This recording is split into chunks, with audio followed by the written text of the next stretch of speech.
this gets into the eschatological discussion, because that's what made the shift for us. As we're reforming, we're seeing these guys out in Moscow and going through this Reformation process. We're preaching through the book of Daniel at that time. And all three of us, within a span of a month, we studied it for about 7 months. But within the span of a month, we all, it's almost like the kindling was all there and the fire just burned up, and we were like, we're post-mill. We studied it, and we read the Three Views books and studied the arguments back and forth, and we were Mill, and we ended up at post-mill right at the exact same time that Dr. James White became post-mill too. So I was like, man, if this guy who hasn't changed a major theological position in decades, became post-mill, there's something to this. So about the same time as that. And so for anyone who's wondering, what that basically means in practice is that we view the end times, instead of viewing the end times as inevitably getting worse or staying the same, like a status quo, or inevitably getting worse until Christ comes and raptures his people out. We believe that it's actually the reverse, that the mustard seed of the kingdom was planted in Christ, and that it is growing all throughout history. As Jesus said, the kingdom of heaven is like leaven, and a little bit of leaven that leavens the whole loaf. We believe that the whole loaf will be leavened, that the kingdom of heaven will grow to be the biggest tree in the garden, and that ultimately Christ returns, instead of to a world of chaos, that he returns to a Christianized world. And we believe that that's an inevitability.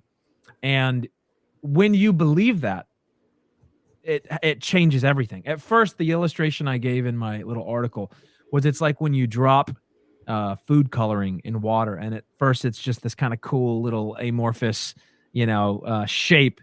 But then once you stir it all in, it changes the color of everything. And that's what postmillennialism was. At first we were like, this is awesome. Whoa, heaven is going to be way more full than hell. Oh my gosh, this is awesome new. Which, like I think Doug Wilson says, whenever he became Calvinist, it was like, oh, this is so hard, man. It's like so humbling. And then he became Paedo-Baptist. It was like, this is really difficult decision. But then the post-mill decision was like, wee. Yeah. That's what it was like for us. So it was so fun. And then we had this moment when we were like, oh my gosh, our whole model is to be winsome, because we're trying to appeal to the culture instead of creating culture. Right. Right. We became what I've called cultural leeches. And as the Christendom built the most beautiful art and artifacts and architecture and most incredible society to have ever happened. And now you just turn on K-Love and you're like, oh my gosh, now we make God's Not Dead movies 4, 5, 6 times, and something has gone terribly wrong. What I call that is being a cultural leech. Instead of being culture makers, we're sitting around waiting for Jesus to return, running up the credit cards, and leaving the culture to rot, and so we just, instead of being culture makers, we just take whatever the world is doing and do a Christian crappier version of that. And so we realize, man, that's, if you're dedicated to this winsome model, you're trying to appeal to you're not trying to rock the boat, you're trying to appeal to the culture. And it doesn't have this long-term view. It has this view of being a faithful witness in the city or wherever you're placed, with no real hope of Christianizing a culture.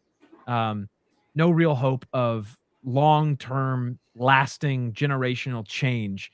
The best you can hope for is to be like a firework that burns really bright for Jesus. But we came to these post-mill convictions, and we realized, oh wait, what if we win, that changes the battle tactics. I think you mentioned the kamikaze. It's kamikaze Christianity, where please explain that. Yeah, so if kamikaze pilots, right? They know the basically the battle is lost, but I can do as much damage as I can to the enemy by just sacrificing myself and flying into the ships, or whatever it is. And so you've got Christians who are saying basically the culture, the battle is going to be lost, but maybe we can win a few people for Christ. So let's sacrifice whatever it takes to sacrifice to win a few people for Christ. And I don't want to denigrate that completely or anything like that. There's a lot of there's a noble impulse there that's really beautiful. But what the alternative that I'm getting that I became convicted of was not that you shouldn't sacrifice, but that you need to understand what you're sacrificing, and you need to do it strategically. So if you don't believe you can win the war, okay, the kamikaze thing makes sense. But if you can believe that you're going to win the war and that's inevitable, your battle tactics change. Right. And for us, as we began to consider that, that's whenever we went from the Winsome model to the Cultural Reformation model. And then that's whenever we began to think, we're in Los Angeles. Is this a place in the short term that is the battle kind of lost here? And if we are going to win the war, does that mean that we actually need to regroup and redraw battle lines? And and really it came down to, can you faithfully raise a Christian family in that city? And I think we're getting to a point where the answer is no. And that point will be whenever the state can take your children because you don't affirm their crazy sexuality. Which is currently in the works, folks. Yeah, it is. And at that point, I say that if you are a Christian in the city in California and you have kids, I say if you have kids, I think you have a Christian duty to get out. And I think that we will rethink the way we understand places like California from a Christian perspective. They will become almost, I think they already are. We need to think of them like foreign mission fields that we're not going to send kids that can be taken from their parents right into that. Or if we do, if missionaries do that, they know what they're getting into, they know what they're risking. And even still, I don't know about that. So anyway, it becomes, you think about it completely differently. You think, okay, well, we're going to win the war. Where do we need to go now to make the greatest impact for generations to come? So we ended up deciding to close down the church plant. And that was for all of those reasons. But really, we were really wondering, can we make this work? Can we do this? Should we try? Should we God's brought us here. When do we throw in the towel? When is it right? And we went to go visit a CREC presbytery. They invited us to come observe a CREC presbytery meeting. And it was basically a 3-day kind of conference where they go through church business, the presbytery business for the West Coast churches in the CREC. And we just got to come observe. We got to see an ordination. That was one big nail in the coffin for me, watching a CREC ordination and realizing, there's no way I would pass this ordination exam. They sat a guy in the middle of all the elders of the churches, and he had already taken an 8-hour test ranging from theology, ecclesiology, missiology, practical theology, pastoral counseling, all the rest. A huge test, and then they grill him on it. And so he sat there and was grilled for an hour on his answers. And I remember thinking, my elder process was a joke. It was a joke, And so that was a big nail in the coffin for me. I was like, gee whiz, no wonder I've been having imposter syndrome. It's because I didn't have a process. I didn't have an elder process that really says that you're qualified. Anyway, so that was a big thing. And then they were talking about the COVID bump and how they all got families during COVID. And I was like, these are my people. And then what really was the final nail in the coffin, I think for me, was seeing the culture of the CREC.